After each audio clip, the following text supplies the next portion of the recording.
سیر ہو گئی اور آج جلدی بھی ہو گئی تو وہ گھر چلی گئی۔ موسیٰ علیہ السلام وہاں درخت تھا، سایہ تھا، اس کے نیچے لیٹ گئے اور اللہ سے دعا کی، رب انی لما انزلت الی من خیر فقیر، میرے رب میں محتاج ہوں، میں کدھر جاؤں، مجھے کھانا بھی کھلا، میرا کوئی انتظام کر۔ اللہ تبارک و تعالیٰ نے ذکر کیا کہ جب وہ واپس، تفصیل نہیں ہے لیکن بات سمجھ آ رہی ہے کہ جب وہ واپس گئیں تو ابو نے پوچھا، دیکھا بھی آج بکریاں بہت، ان کا پیٹ بھرا ہوا ہے بھیڑوں کا، اور تم جلدی بھی آ۔ نے کہا ایک اللہ کا بندہ تھا، اس نے ترس کھایا اس طرح۔ نے کہا جاؤ جاؤ اس کے پاس اور اس کو لے، دونوں میں سے ایک جاؤ، اس کو بلا کے لاؤ، ہم اس کو مزدوری دینا چاہتے ہیں، ہم کسی کی مزدوری نہیں رکھنا چاہتے۔ فجاءت احداہما تمشی علی استحیاء، اللہ نے اس عورت کا اور اس لڑکی کا ذکر کیا، کیسے؟ حیا کے ساتھ۔ اللہ فرماتے ہیں فجاءت احداہما، ان دونوں میں سے ایک آئی، تمشی علی استحیاء، حیا شرم کی پتلی، عفت و عصمت کی دیوی، وہ شرم و حیا کے ساتھ چلتی ہوئی آئی۔ قالت، کہنے لگی، ان ابی یدعوک، میرا باپ آپ کو بلا رہا ہے۔ یہ اچھا، اب یہاں شک میں پڑھ سکتے ہیں موسیٰ، یہ لڑکی مجھے کیوں بلا رہی ہے، کہاں لے کے جا رہی ہے، کیوں مجھے بلانے آئی ہے؟ فوراً ساتھ کہا، لیجزی کا اجر ما سقیت لنا، مجھے پانی نہیں پلایا تو نے ہماری بکریوں اور بھیڑوں کو، ہمارے ابو تجھے مزدوری دینا چاہتے ہیں، اور کہتے ہیں اس کو بلا کے لا، میرا ابو کسی کی مزدوری نہیں رکھتا۔ آ گئے موسیٰ علیہ السلام، فلما جاءہ وقص علیہ القصص، جب وہ آئے موسیٰ علیہ السلام اس بزرگ کے پاس اور قصہ بیان کیا، ساری بات بتائی، کہا لا تخف، نہ ڈر، نہ جاؤ تم من القوم الظالمین، تو ظالموں سے نجات پا گیا ہے، کیوں؟ وہ یہاں نہیں رہتے، ان کی یہاں حکومت نہیں ہے، بس تو آرام سے یہاں رہے، اس طرف رہے۔ ان دونوں میں سے ایک بولی، یا ابت استاجرہ، یا اللہ اے ابو اس کو نوکر رکھ لو، بکریوں چرانے والا کوئی نہیں ہے، بھیڑیں ہیں، بکریاں ہیں، ان کو چرانے کے لیے اس کو نوکر رکھ لو۔ ان خیر من استاجرت القوی الامین، نوکر کے اندر دو خوبیاں ہونی چاہیے، ایک قوت، طاقت، کام کر سکے، اور ایک امین ہو۔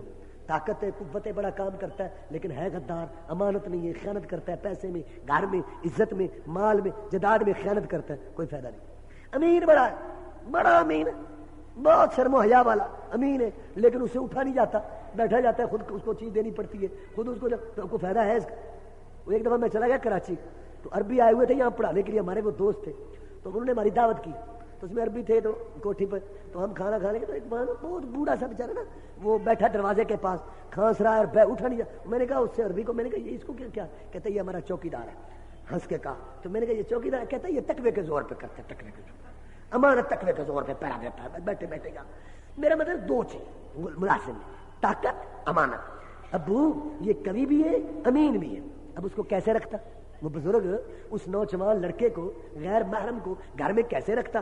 اس بزرگ نے کہا میں ان میں سے ایک کی تجھ سے شادی کرتا ہوں، تو شادی کر، ان میں سے ایک کے ساتھ میں تیری شادی کرتا ہوں، اور مار کیا مقرر ہے کہ تو 8 سال بکریاں چرا، 8 سال بکریاں میری چرا، میں تجھے یہ نکاح میں دیتا ہوں۔ ہاں اگر تو 10 سال پورے کرے نا، 10 سال، تو پھر یہ تیرا احسان ہے، یہ تیری طرف سے ہے، اور میں تجھ پہ مشقت نہیں ڈالنا، انشاءاللہ تو مجھے اچھے لوگوں پہ سے پائے گا۔ تو موسیٰ علیہ السلام نے کہا کہ ٹھیک ہے، میں نکاح کرتا ہوں، شادی کرتا ہوں، یہ میرے اور آپ کے درمیان ہے، میں جو معاہدہ بھی پورا کر دوں نا تو آپ مجھ پر کوئی زیادتی نہیں ہوگی، واللہ علی ما نقول وکیل، اور جو ہم کہہ رہے ہیں اللہ تعالیٰ اس پر گواہ ہے، اللہ کو ہم گواہ بناتے ہیں، آپ کا اور میرا معاہدہ ہوگا۔ اب یہاں ایک سوال ہے کہ موسیٰ علیہ السلام نے کون سی مدت پوری کی تھی؟ عبداللہ بن عباس رضی اللہ تعالیٰ عنہما، امام المفسرین، وہ کہتے ہیں مجھے پتہ ہے کہ کون سی مدت پوری کی تھی۔ ان سے پوچھا گیا کہ کون سی مدت انہوں نے پوری کی تھی، کہتے 10 سال، کیونکہ نبی ہمیشہ افضل اور اعلیٰ اچھا کام کرتا ہے، لہذا 10 سال پورے کیے تھے۔ تو موسیٰ علیہ السلام نے بکریاں چرائیں۔ ایک دفعہ رسول اللہ صلی اللہ علیہ وسلم اپنے ساتھیوں کے ساتھ موجود تھے، جنگل کے اندر جہاد سے آ رہے تھے، تو آپ نے ان کو نا ریسٹ کا موقع دیا، آرام کرو، یہ درخت ہے پیلو کے، یہاں سے کھاؤ، پیلو کھاؤ، یہ کھاؤ، ذرا تفریح ہو جائے۔ رسول اللہ بہت خیال رکھتے تھے لشکر کا، ساتھیوں کا۔ تو ایک جگہ پر آپ بھی پہنچ گئے تو کھا رہے تھے صحابہ، میں یہ سیاہ، ایک ہوتی ہے سرخ، ایک ہوتی ہے زرد رنگ کی پیلو، تم سیاہ لو، یہ میٹھی ہوتی۔ تو وہ بڑے حیران ہوئے، جناب آپ تو ایسے بات کر رہے ہیں جیسے جنگل میں آپ نے بکریاں چرائی ہیں، یہ تو بکری والوں کو پتا ہوتا ہے ان کا۔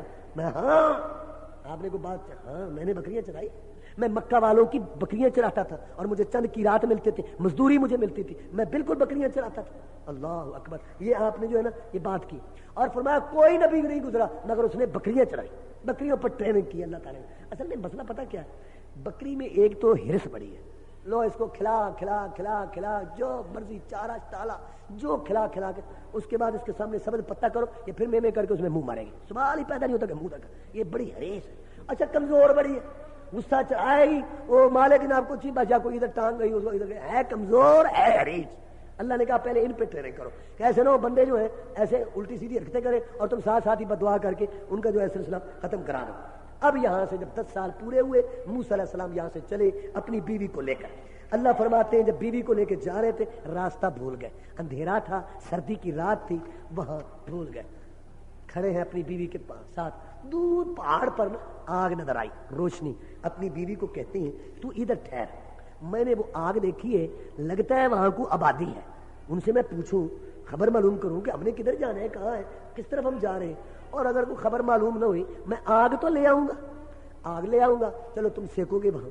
اب جب موسیٰ علیہ السلام وہاں پہنچے اس وادی میں پہاڑ کے پاس درخت تھا, موسیٰ علیہ السلام جو ہی اس کے قریب گئے تو آگ درخت سے نکل رہی تھی. موسیٰ علیہ السلام بڑے حیران, درخت سبز ہے, پانی والا ہے, اس کے اندر تو تری ہے, تو یہ آگ تو خشک ہوتی ہے, آگ اور پانی کا کیا جوڑ. دیکھا بڑے حیران ہوئے, جو دیکھتے گئے درخت سبزی میں زیادہ ہوتا گیا اور آگ روشنی میں زیادہ ہوتی گئی. اوپر دیکھا تو آگ درخت سے نکل کے آسمان تک اس کی لائٹ اور اس کی جو ہے نا وہ لائن لگی. بس اسی وقت آواز آئی, موسیٰ تو مقدس وادی میں ہے, جوتی اتار کے آگے آ جا, انی انا اللہ رب العالمین, میں اللہ ہوں, رب ہوں تمام جہانوں کا, میں رب.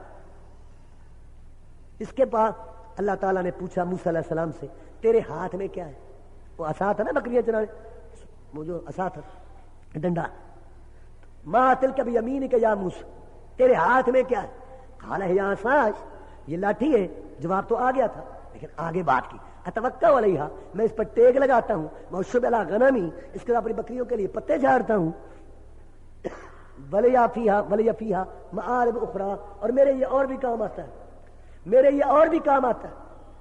اب یہ بات چونکہ رب سے ہو رہی تھی اس لیے موسیٰ علیہ السلام نے بڑھایا, اس لیے موسیٰ علیہ السلام نے بات کو بڑھایا کیونکہ اللہ تعالیٰ کے ساتھ جو ہے نا وہ بات ہو رہی تھی.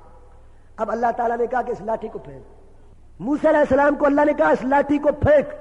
اب جب لاٹھی کو پھینکا اس کو دیکھا تو وہ سانپ بن گیا. جب سانپ بن گیا واللہ مدبرن, موسیٰ علیہ السلام بھاگ پڑے, ولم یعقب, پیچھے بھی نہ دیکھا. یہ کیا, اقبل اقبل اقبل ولا تخف, موسیٰ ادھر آ, ادھر آ, نہ ڈر, انک من الآمنین, تو امن والوں میں سے. یہ اللہ نے اس لیے پہلے اس لیے کرایا کہ فرعون سے مقابلہ ہونا ہے. اللہ کو تو پتا تھا فرعون سے مقابلہ ہونا ہے, اگر وہاں یہ سانپ بنے اور موسیٰ بھاگ پڑے پھر بڑا عجیب مسئلہ ہو. پہلے سے مانوس اس کو پتا ہو کہ یہ لاٹھی سانپ بنتی ہے اور پھر یہ سانپ سے لاٹھی بن جاتی ہے. یہاں سے یہ بھی بات واضح ہو گئی کہ معجزہ نبی رسول کے قبضے میں کیا ہونا ہے. نبی رسول کو تو پتا بھی نہیں ہوتا, موسیٰ کو تو پتا بھی نہیں تھا کہ یہ معجزہ ہے, قبضے میں کیا ہونا ہے. اس کے بعد دوسرا معجزہ, آپ اپنے ہاتھ کو ڈالیں بغل میں گریبان میں, پھر اس کو نکالیں, یہ سورج سے زیادہ روشن ہو. یہ 2 معجزے لے اور جا فرعون کے پاس. اب وہ فرعون کے پاس گئے, کہنے لگے یا اللہ میں نے ان کا قتل کیا ہوا ہے. مقصد کیا تھا, یا اللہ میں تیری ڈیوٹی دیتا ہوں لیکن ایسا نہ ہو مجھے دیکھتے مار دیں تو میں تیری ڈیوٹی نہ دے سکوں, میں ڈیوٹی ادا کر دوں اس کے بعد میں مرتا ہوں تو مر جاؤں. کہا نہیں, میں اللہ فرماتے میں تمہاری مدد کروں. یا اللہ میرے بھائی ہارون کو بھی ساتھ میں لا دے. چل, ہارون بھی نبی آج سے, تو نے کہا ہم نے اس کو نبی بنا دیا. کہتے ہیں کسی بھائی نے دنیا میں انسانی تاریخ میں اتنا فائدہ بھائی کو نہیں پہنچایا ہوگا جتنا موسیٰ علیہ السلام نے پہنچایا. ہارون کو نبوت لے دی اللہ تعالیٰ سے مانگ کر. اب یہ دونوں گئے, فرعون کا دربار ہے, وزیر مشیر ہے. اب موسیٰ علیہ السلام سیدھے وہاں سے آ رہے, سیدھے جناب گئے اور جا کے اس کو واز شروع کیا. موسیٰ علیہ السلام نے جا کر اس کو واز کیا فرعون کو, اور اس کو کہا کہ دیکھ ان ارسل معنا فقول انا رسول رب العالمین, ہم دونوں اللہ تعالیٰ کی طرف سے پیغمبر ہیں اور تو بنی اسرائیل کو ہمارے ساتھ بھیج دے.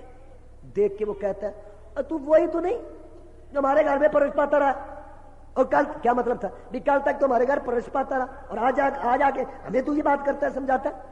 ہم کو اور ہوتا یہاں دب جاتا. لیکن موسیٰ علیہ السلام نے کہا دیکھ تو وفا, اور پھر تو نے وہ قتل بھی کیا. تو موسیٰ علیہ السلام نے کہا کہ دیکھ تو یہ احسان جتلا رہا ہے اس بات پر کہ تو نے میری پرورش کی, اس بات پر بتل کا نعمت تمنہا علیہ ان عبدت بنی اسرائیل, ایک پر احسان کر کے پوری قوم کو تو نے غلام بنا رکھا ہے. کیا احسان ہے تیرا ایک پر کہ تو نے اتنی قوم کو غلام بنا رکھا ہے. قال فرعون وما رب العالمین, وہ جو تو نے کہا کہ میں رب العالمین کی طرف سے رسول ہوں, وہ رب العالمین کیا ہے, یعنی اس کی حقیقت کیا ہے. اب اللہ کی حقیقت تو نہیں بیان کی جا سکتی, اللہ تو صفات سے جو ہے وہ پہچانا جاتا ہے. اللہ کی ذات کی, اس نے ذات کی حقیقت پوچھی. تو موسیٰ علیہ السلام نے کہا رب السماوات والارض وما بینہما ان کنتم موقنین، رب